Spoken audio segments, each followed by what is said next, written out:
102 FM. Game On's Fantasy Football. Hello and you're very welcome to the Game On Fantasy Football Podcast. It is Game Week 31 and undoubtedly the most important game week of the season so far, possibly of the whole season. Very glad to say, joined by Phil McGrath, FantasyPremierLeagueTransfers.com. Good morning, Phil. Good morning. Yes, and it is a good morning for Manchester United fans out there. It is after last night. Has the spring sprung? Ever so slightly. We'll Although see. I'll be a lot happier when I find out the full extent of Van Persie's injury. But Yes, indeed. There may be a legacy from last night's football genius 3-0 victory at home to Olympiacos. I don't think it's going to be too bad. We shall see how good were Olympiacos. Anyway, it doesn't matter for Fantasy Premier League points, so let us crack on with talk of that. Quick look back on Game Week 30 before we launch ourselves into the biggest game week of the year. Hull City were beaten 2-0 by Manchester City. Silva and Zeko with the goals for City. Assists from Silva and Yaya Toure. Everton 2-1 winners over Cardiff City. Coleman and Gilafeu with the goals for Everton. An assist for Barry. And the Cardiff goal came from Calla with Whittingham getting the assist. Fulham 1-0 winners over Newcastle. Felix Magath's first victory. Dejaga, he scored the goal anyway, however you pronounce his name. Holtby with the assist. And Southampton 4-2 winners over Norwich. And the goals came from Schneiderlin, Lambert, Rodriguez and Gallagher. Assist from Stephen Davies, Ramirez and Lambert, all players we've spoken about in recent weeks. Norwich's goals came from Snodgrass and Elmander. Assist from Van Wolfswinkel. Stoke City 3-1 winners over West Ham United. Arnautovic and Odemwingie with 2 for Stoke City. Assists from Stephen Ireland and Peter Crouch. West Ham got 1 goal. Carroll got it. And the assist from Noble. Sunderland and Crystal Palace played out a scoreless draw. Loads of yellow cards. 5 saves for Manoni. 2 for Speroni.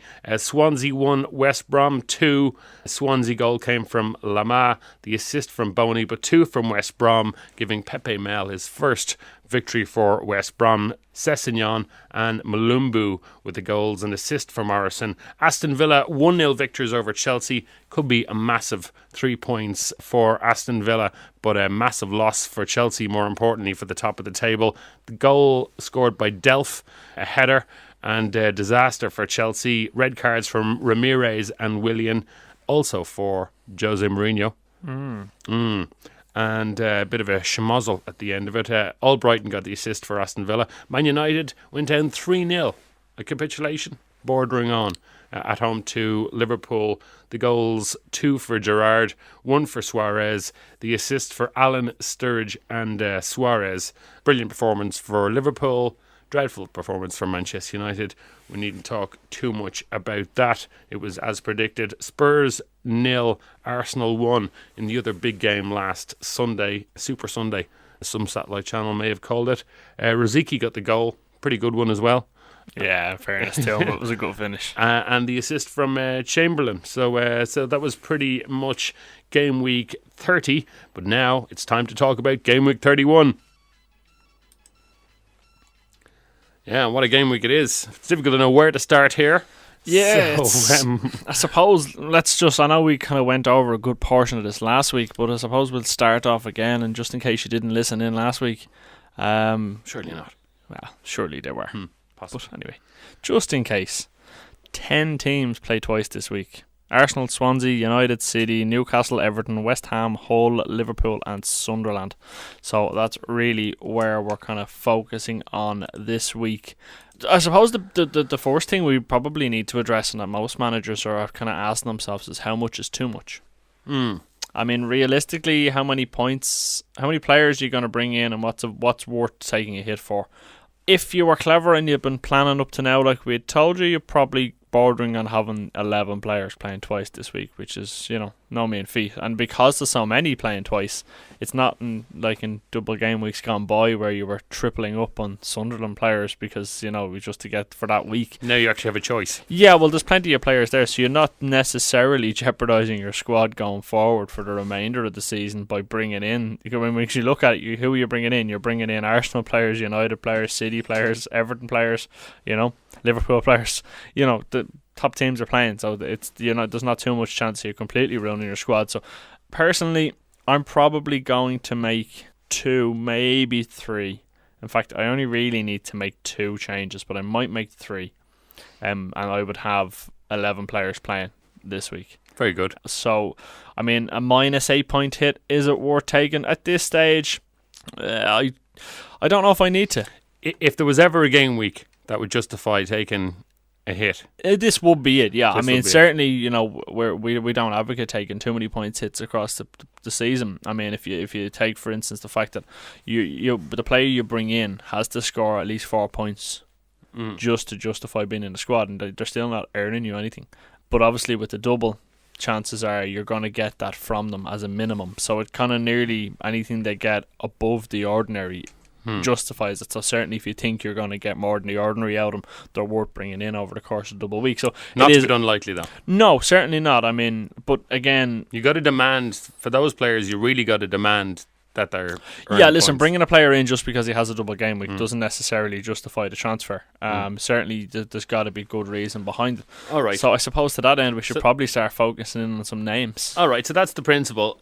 Right, it is double. Let us focus on names. And I know, do we want to run through team by team? Yeah, and I know last week, to follow on in the conversation last week, we did suggest maybe that both Liverpool clubs would be good this week because both of their fixtures are winnable.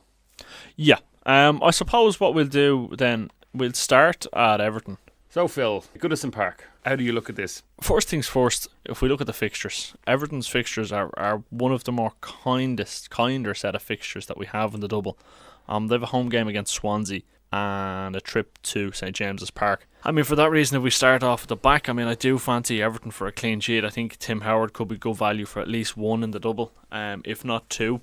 And certainly, Seamus Coleman has come back with a goal last week. It's his first attack and returns, I think, since game week 19, if memory serves me correct. Yeah, glorious goal. Probably wasn't the most sweetly struck shot he's ever had in his life. It wasn't, but you'll take it and you'll run job, with it. Yeah. 3 points, thank you very much. And maybe that might just give him the impetus to move on. There's been a lot of talk over the last couple of days as well about his contract situation at Everton, and rumoured that there's other clubs interested there. We always know that when players are either playing for a new contract or looking for a move, that we tend to see the best out of them. So maybe that might, over the next couple of game weeks, will have an effect on his performances. But certainly, looking at Everton, the clean sheet value would certainly be there. I think more so for the Swansea game, obviously Everton being at home. Swansea have struggled for goals away from home this season. Now I know Boney is back, and I think Michu is thereabouts now to be fully fit and ready to go.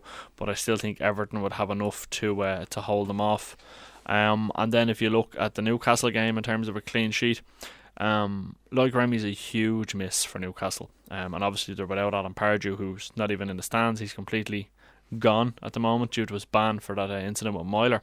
And when you think about it, that the Newcastle attack pretty much relies upon Cisse and Amiobi now, and between the pair of them they've only managed 7 goals all season. So you kind of have to look at that objectively and say, right, they're not really banging in goals. I mean, Remy's got 13. He's their leading top scorer for the season, and he's out of action. So that's going to be a huge loss to them. So I do think there's value in the Everton defence. And Newcastle, just to park Newcastle had been in good form, but as you say, they're missing key players. They're at home to Crystal Palace and at home to Everton. Yeah.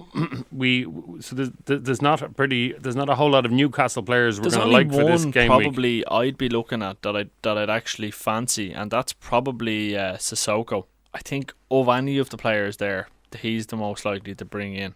Price is fairly reasonable. He has got some returns in recent weeks. He has 2 goals in the last 5 or 6 weeks, if I remember correctly. Yeah, he scored 15 points in game week 28. Yeah, but apart from that, we can park Newcastle.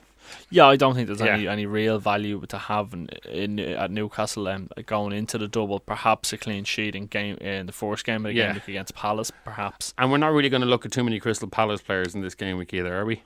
No, we're not. No, so that's just 2 teams we can park. Oh yeah, certainly. That's why I did this, because we're going to get back now to the conversation about Everton. Yeah, looking at Everton going forward, there are slight concerns over rotation. Martinez has come out in recent time and said he's anxious that it's important that a lot of his attacking men get game time towards the run-in. I mean, I have a quote here from, and it just says, I think it's important Gerrard, and he's talking about Gerard Deulofeu, keeps building back match fitness. He's got an hour today, and it's important that we keep every forward player fresh. I'm looking at the next 10 games, and players like Gerrard and Aidan McGeady are starting to be themselves, and physically they're ready to perform. We've got options in Morelos, Barkley, Osman, Naismith and Lukaku as well. I'm going to make sure everyone has playing time, and we deploy a good movement of form for them, because it's important we have freshness and real edge about us in the next 10 games. That worries me greatly. Yeah, so given the fact that he's planning to rotate the squad, basically. Yeah, it kind of looks that he is going to. Let's start again at the back. Okay, he's not really going to rotate the back too much. No, I think his defence is safe. It's pretty much the so we're talking names about Coleman, Baines, Distan, and would you throw Stones in for a definite place? Yeah, I don't think we're expecting Jagielka. Jagielka's not coming back to be back this game week. Yeah. So he's not going to stick in Hibbert. No, I don't think he'll play Tony Hibbert. Yeah, so for 4.1, John Stones might be an option there. Moving to the midfield. Now, this is where it gets really interesting. Barry's 75% fit. He might be rested this week, and in the first game, and then be kept for the Newcastle away game. Yeah, I think really what we need to look at is pretty much who do we think is going to play both, because while bringing one in, and if they do well, could justify it. Really, what you want. I think probably Kevin Morelos in the midfield is probably the most nailed on, given the fact that he's produced the most shots. James McCarthy doesn't get me fantasy points, no. So I'm not overly. Even if I knew he was definitely going to play twice, which he probably will, he doesn't produce the returns. I think Morelos has produced the most shots of any of the Everton attacking four nearly that he mentioned. So we take Morelos, Lukaku, Deulofeu and Osman into account there. Morelos has had more shots. He's getting a chance every 21.7 minutes, which is actually the best of those four I've mentioned. He is probably the most consistent going forward at the moment, and certainly he will be nailed on in the midfield. And then it's Romelu Lukaku. He hasn't filled me with confidence since he's kind of got back into the side. He's only got one assist in recent weeks and a goal. He's getting a chance every 27.8 minutes, and he's only had 9 shots over the last couple of games. And that does kind of worry me. But having said that, and listening to what Martinez had to say, I find it very hard to see that he's going to drop Lukaku and bring in Naismith. He might leave Lukaku up and alternate the other two. I think there could be movement elsewhere. I think the way Everton have lined out recently, I think that Osman certainly is obviously one that could struggle for game time, but I think it's more across the middle of the park. He's looking at making changes. Obviously Barry's no spring chicken now. Obviously he is doubtful going into the double game week, so certainly there could be good cause for him to miss out the first one. But I think really, if I was to pick out nailed on Everton players that I'd fancy to start both game weeks, I'd have to go with, obviously I think Coleman and Howard are certain to start, and Morelos and Lukaku, but there is that risk attached to them. Alright, let's move on. Next team in Merseyside, we're going to keep it here for the moment, and just with the interest of eliminating teams from the pod, Liverpool, their first match is away to Cardiff City. Yeah, so we can strike Cardiff. We're going to strike Cardiff off the books. Second game of the way for Liverpool is at home to Sunderland. So let's have a good look at the Liverpool team now. 2 very winnable games. 2 games that they'll be planning to win. They've one match in hand on Chelsea, and if they win that, they're only 1 point behind Chelsea. So every victory for Liverpool now is, and for all of the teams at the top, for Chelsea, Liverpool, Arsenal and Man City, they're the only 4 teams left in with it. Every point they're going to be looking to win. So we can be guaranteed that Liverpool will be aiming at 6 points. So where are our points going to come from? Well, I'm not so sure that you're going to agree with me, because you haven't done again. But Steven Gerrard is still getting points. I know they're penalties. Oh, yeah. But he's still getting points. But the reason they're getting so many penalties is because they have attacking players to win the penalties. Oh, of course. Listen, don't get me wrong, but you can't argue with the fact that the man is getting points. I think if you didn't have the money for Gerrard, I think Henderson is certainly one to start. But over the last 4 weeks, I think he's got 2 goals in 4 weeks, which isn't bad. But when you look at his minutes per chance ratio, he's averaging a chance of one almost every 50 minutes, compared to Suarez is one for almost every 16 minutes, Sturridge for almost just over 27 minutes, should I say, and Gerrard just over 28 minutes. So there's a big gulf there, and certainly in terms of attempts inside the box, Suarez leads the way with 16 over the last 4 weeks. Sturridge has only got 9, Gerrard with 7, and Henderson with 5. It's very much the usual suspects here. I think there'll be a lot of fancy managers would have been very disappointed with Sturridge's returns last weekend. I think they, ourselves included, we kind of fancied that Sturridge would do United more damage and collect more points than Suarez would. But that obviously wasn't the case. But certainly, it's very hard to look away from Liverpool and that those attacking players that they have. I think Gerrard, for me, is the mainstay in the midfield, and Suarez or Sturridge, it depends which one you have. Would I back one over the other going into the week? I can't really separate them. I know Suarez is getting more chances per minute than Sturridge, but at the same time, considering, like I said, that Suarez is getting a chance almost every 16 minutes and Sturridge is getting a chance almost every 27 minutes, when you look over the last 4 game weeks, Suarez is getting more chances per minute, yes, yet has scored less goals and has less assists than Sturridge does. So, the stats don't tell us the full picture really when you look at those, but one or the other in there certainly. I do think you can look to Liverpool for a clean sheet as well. I think we could fancy them for a clean sheet against Cardiff in the first game week, albeit away from home. Cardiff are struggling for goals, there's no doubt about it, and I think certainly looking at Mignolet and John Flanagan will be the ones I look at there. Flanagan is simply because he's the cheapest option into the Liverpool rearguard. There's no point in spending big money, and Mignolet obviously being the keeper in there. I think certainly you could look to them for a clean sheet in 1, maybe 2. I know Sunderland have struggled for goals as well in recent weeks, so perhaps they're going to struggle when they get to Anfield. But I think the last time they were Liverpool, they caused them trouble, or Liverpool went to the Stadium of Light. It was different season. I have to say, I'm never, I'm never particularly interested in previous seasons' form or listen, it's worth considering, statistics. Yes, but and Sunderland need to win. The thing about historical statistics is they're in history. That's just because you're no getting away from that. You need to look at where you've been to know where you're going. Indeed. Sunderland, we touched on.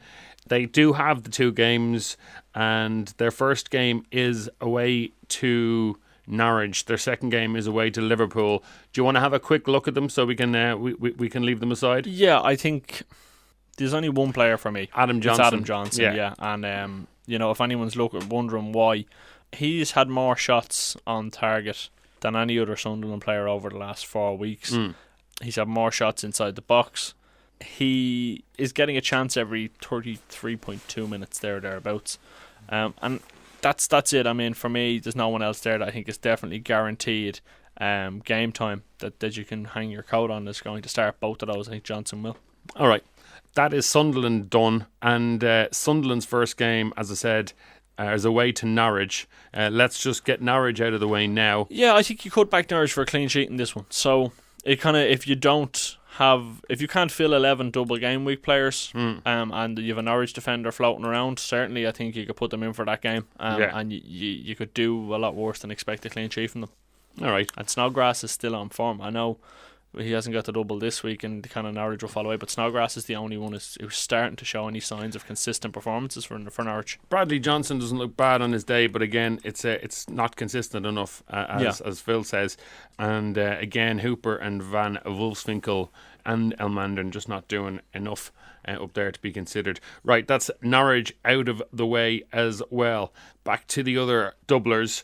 And we've spoken about Everton, we've spoken about Liverpool, we've spoken about Sunderland. West Ham have 2 games at home. Yeah, West Ham's strengths have this season been their defence. However, and I know we spoke about them last week, and last week I did kind of fancy them for a clean sheet. And then I look at United's display in midweek in the Champions League, and I know Hull went down 2-0 to City. That's a 10-man City as well. But they are still making chances, and I think I'm struggling to find value. I'm not sure if you can really look at West Ham for a clean sheet. Stranger things have happened, mind you. Listen, it's very much a case that if you have a West Ham defender that's there, most people probably will, given their record. Listen, play them. I wouldn't expect tons of points from them. No. And if I was looking for a cheeky double game week striker, I probably would look to Andy Carroll. Woohoo! Yeah. That's if you wanted to go outside the box, and certainly, like I said last week, if you're looking for a massive differential, well, you're going to need a differential or two. If you want to make up some headway. He's selected by 0.06 Yep. of fantasy 7.1 manager. million. So yeah, there could be chances there. He got a goal last week. He picked up 2 bonus points, and give a guy a chance. all right. You can give him a chance. I might give him a chance next week. Might do. All right, But that's for me, that's West it. Ham. That's Yeah, West Ham. Listen, if you have them, you're not going to sell them. You're going to play them, but I wouldn't be rushing to bring any of them in. Now, West Ham are at home to Man United, and then they're at home to Hull City. Okay. Now, before we get to Manchester United, let's do Hull. For me, They are at home to West Brom, and then away to West Ham. yeah, I think a Hull defender might be a bad shout in this one. I think probably looking at the way the Hull defence is lined up over the last couple of weeks, there's been a bit of rotation in there, which would worry me slightly. The only man who seems to be rotation proof in the Hull defence is Curtis Davis at 4.7 million. I think he got a goal 2 weeks ago, but that's not really why I wouldn't be looking at him for goals. I think that's more of just a Liam Rosenior as a bench player isn't bad, but he's not guaranteed 90 minutes on. That's like he got 79 minutes last week. The week before, he's played 90 the last 2 weeks, so 27, 28 and 30. Yeah. But then you go back 26, he didn't play. He got 45 minutes in game week 25, and throughout the season he's been in and out the squad. So I think if I'm going to make a transfer for the double game week, I better be damn sure he's playing twice. Yeah. Which is Davies. Yeah, Davies is the only one. I think he's only missed 1 game all season, if I remember correctly. So I kind of look to him. I do think that certainly Hull at home have a good chance of a clean sheet against West Brom. Despite West Brom's win last week, I don't fancy them on the road. I think Hull will do very, very well. And then they travel to West Ham. The clean sheet I don't think it's going to happen. I think West Ham need goals. They're still not. Both of these sides still aren't clear. Jelavic and Long. That's the dilemma. Jelavic 6.7, Long is 5.7. I think if I was short on cash and I wanted a double game week striker, certainly I would look to one or other. I still can't split them. I did say last week I think Jelavic probably will get more goals over the remainder of the season. Jelavic 1.6% and Long 3% ownership.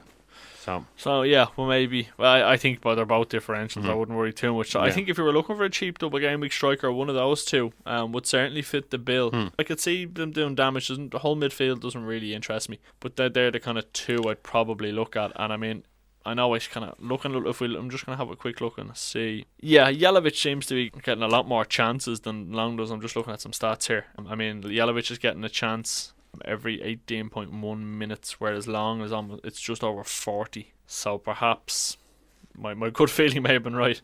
Yeah, you're looking at Jelavic is certainly getting more chances, and over the last 4 games, while he hasn't got any assists, he's got 2 goals to his name. Long has only managed to 1 assist, so I think that answers that. All right. Before we move away from this, West Brom, very briefly, they got their first win in the last game week. No. Let's be realistic. No. Okay. Malumbu is their biggest form player. I think Yusuf Malumbu by dint of his 10 points in the last game week. But that's it. Right. Moving on then. We wanted to get back to Manchester United. We pretty much probably all watched them last night, or most of us did. They scored goals, which was the different thing. They look more attacking. Their defence doesn't look particularly...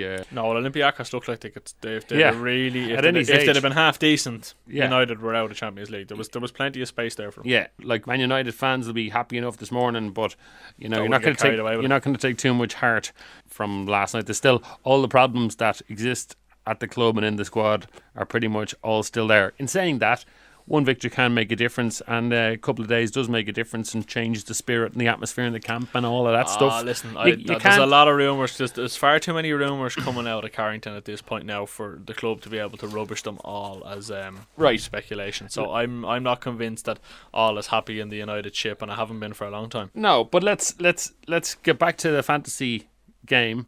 Away to West Ham, winnable. At home to Manchester City, Honestly, it's exciting times. There's only one player I'd have. Wayne Rooney. Yeah. because obviously I don't know if Van Persie's fit at the Yeah. moment. But even at that, I wouldn't spend the money on him. Yeah. Rooney's the only player I'd have. I thought Rooney was very, very good midweek. Yeah. And I think he's the only one I'd have there. Will we leave the conversation like that? Because we can talk around the houses. I don't think there's a whole lot more we can say. No, I think considering the amount of teams playing twice, Yeah. there's other midfielders there and other defenders there that are probably better worth looking at than All right. United. Speaking of better midfielders, let's go to Manchester United's opponents in the second game, and that's Manchester City. They also have 2 games. Yeah. First game is at home to Fulham. Second game away to Manchester United at Old Trafford. But home to Fulham. Fulham really struggling, bottom of the table. City, again, as we said, every game is must win for them. They've 3 points in hand on Chelsea, and they're 6 points behind. So if they win all 3 games, they go 3 points clear of Chelsea. And by that then say if Liverpool and Arsenal both won their 1 game, then they'd go 65. So if they all won their outstanding games and played 30, City would be 69, Liverpool, Arsenal would be 65, and Chelsea would be 66 in second place. So that's how it stands. City obviously are going to beat Fulham. It's your banker for the weekend if you're a betting man or woman. Oh, I don't think it's right. I don't even think they give you evens. They wouldn't give you evens for sure. No, be 7-2 on or something. Yeah, ridiculous. Listen, City clean sheet I think is one to look at certainly for the Fulham game. But it doesn't take a genius to figure that out. So really, what am I going to tell you that you won't figure out by yourself? No, but give us a read now on the players. Kolarov, 5.1. You're going to fancy the clean sheet for the first game. Yeah, and it's Zabaleta because Pellegrini has a tendency to rotate Clichy and Kolarov.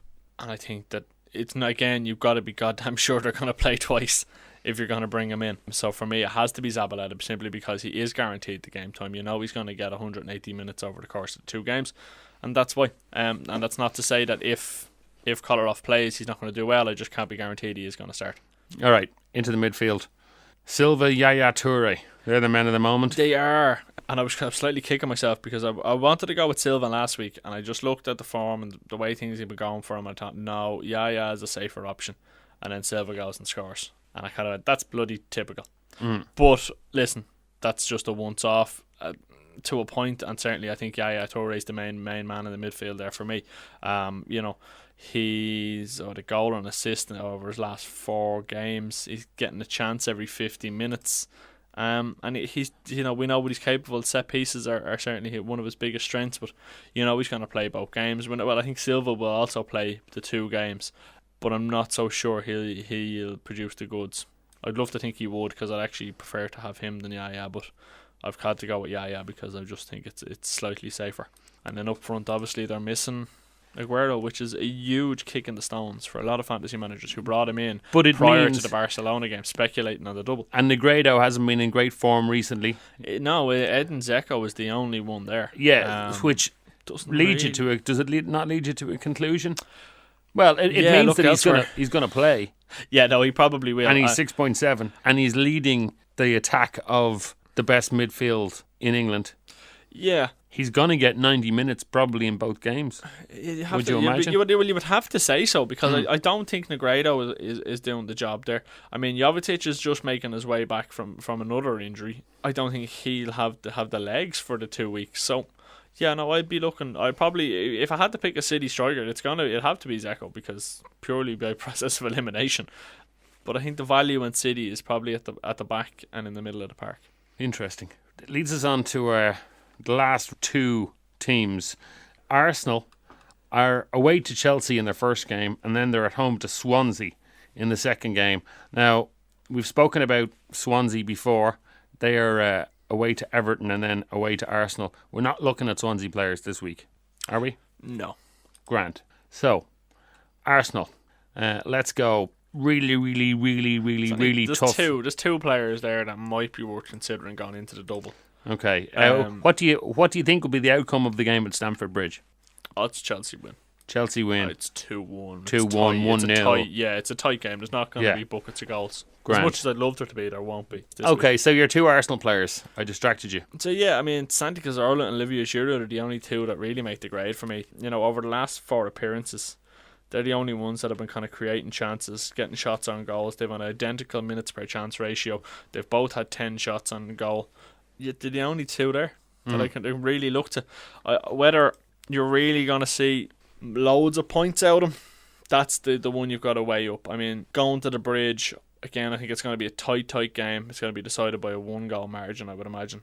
But having said that, Swansea make the trip to the Emirates, and Swansea they're not slouches. They're not doing great, but they're not the type of team that'll just roll over. So if I had to pick one of the two, it'd have to be Cazorla, simply because my 3 strikers with spots are going to be filled realistically for me it's Suarez, because that's who I have. I don't have Sturridge. Lukaku, I can't shake him. What about Lukaku or Giroud? Yeah, there's a choice. Fixtures are Lukaku's, form is Giroud's. Which do you go for, form or fixture? I have Giroud in my team, so I'm going to go for form. You're going with form. That's,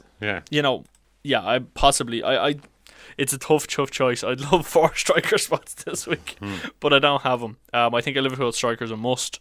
I have Rooney. I'm going to hold on to him and play him, especially against City, because we know what he's done in previous seasons against them. He is capable of popping up with a goal. Then you've got to look at City as well. I mean, do you have Zeko up front? Is he going to fill one of your spots? I mean, they've got a home game against Fulham, in fairness, which is pretty enticing. Yeah. And then they're going to Old Trafford, where United already went down 3-0 in the league to Liverpool, and what was, I'd like to say it was a very ordinary display, but it was even worse than that. And that's not trying to take anything away from Liverpool. I thought Liverpool played very, very well. It's really, really tough. Yeah. It's a good one. A lot of it's going to come down to budget. We're speaking here purely by choice. Of course, budget's going to dictate what you can and can't do as well. So obviously I'm looking at this from an objective. If I could have any, who could I have? But certainly I think your budget will kind of dictate where you go. But for me, Cazorla and Giroud are the only 2 Arsenal players worth looking at, and I'd go Cazorla simply because my front 3 are full. 2 teams we haven't spoken about are Chelsea and Spurs. We're going to do Chelsea now.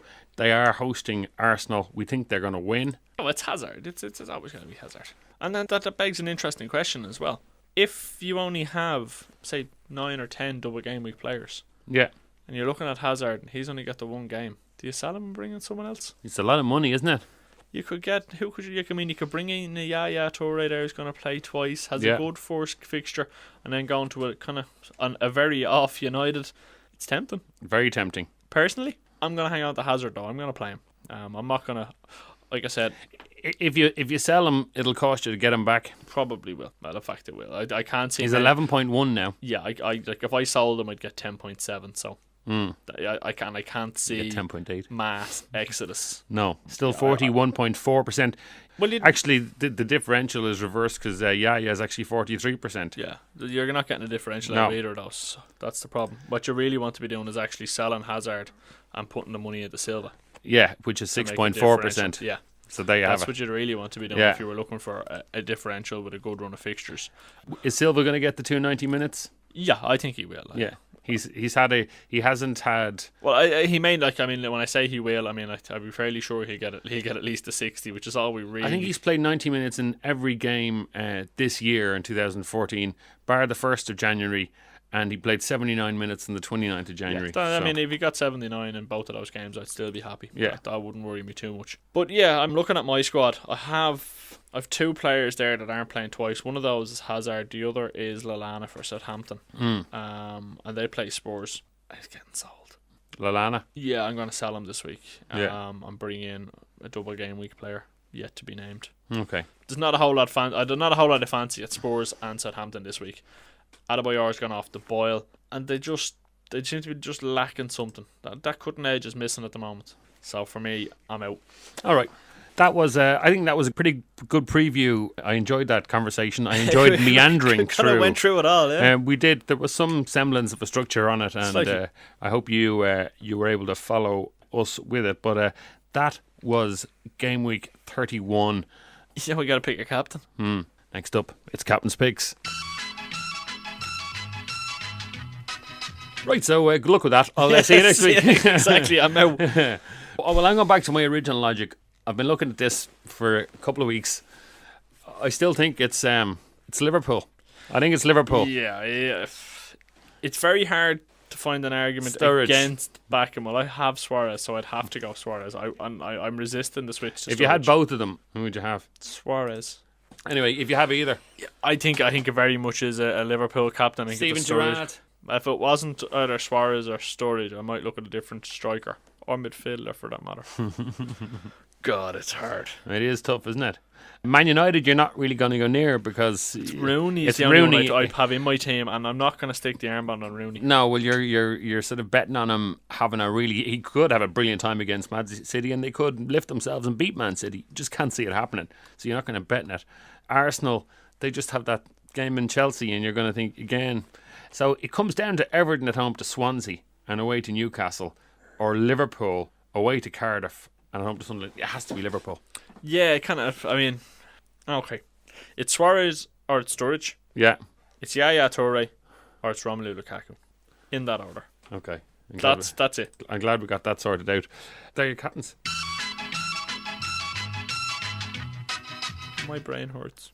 Yeah, that was quite an extensive game week 31. Game week 32 next week has a mere 10 games in it. How will we Back cope to normal. with the mundanity of a normal game week? I look forward. In the meantime, I really look forward to game week 31. It's the game week of game weeks. Carnage. Keep on checking on your adversaries and try and see what they've already done in the last game week. Make sure you're aware of Have a little who look they've and brought see, in. yeah. But a lot of people should, if they've been paying attention, been kind of slowly building a double game week squad this week. So you'll get a fair idea of who's going to play. Pretty much you can be sure anyone who's got a double fixture they're going to play this week, and anyone without they may sell. So then you got to look and see who are they likely to bring in. Simple as that. As Andrew hits confirm Yeah, transfer. confirm. Yeah, Just in. yeah. He'll deduct 4 points. Don't worry about it. I've done it already. It's alright. Forget about it. Right, running and passing. That was game week 31. Back, as I said, next week with a preview of game week 32. In the meantime, on the Twitter machine on Saturday morning, brilliant service That's from our gonna fans be in mental. Fantasy Premier League Transfers.com. It starts at 7:30 in the morning. No, it doesn't. No, it doesn't. It starts at 10:30 Irish Standard Time. Yeah. On the and Twitter machine. Funny you should say that. People have been asking us, can we not start earlier? And Yes. we actually tried that. I don't know if people will remember. We tried that last season, and you know what happened? You can only send out so many tweets within a certain period of time before Twitter completely blocks you out. So by the time we got to 10:30, Twitter wouldn't let us send out any more tweets. So There you have it. we're limited by that as well. So that's why it is just the hour, because Yeah. we know we're not going to answer more questions than we're able to. Check out the Twitter at Fantasy Prem Tips, at Fantasy Prem Tips, PREMTIPS. And if Phil has had the coffee early in the morning, you know, he might even start at 15:15. But, It might be a little bit earlier, maybe. yeah, just with the week that's in it. but anyway, certainly lots to look forward to this game week 31, and we shall be back next week. Until then, Oh joy. adieu, adieu, adieu.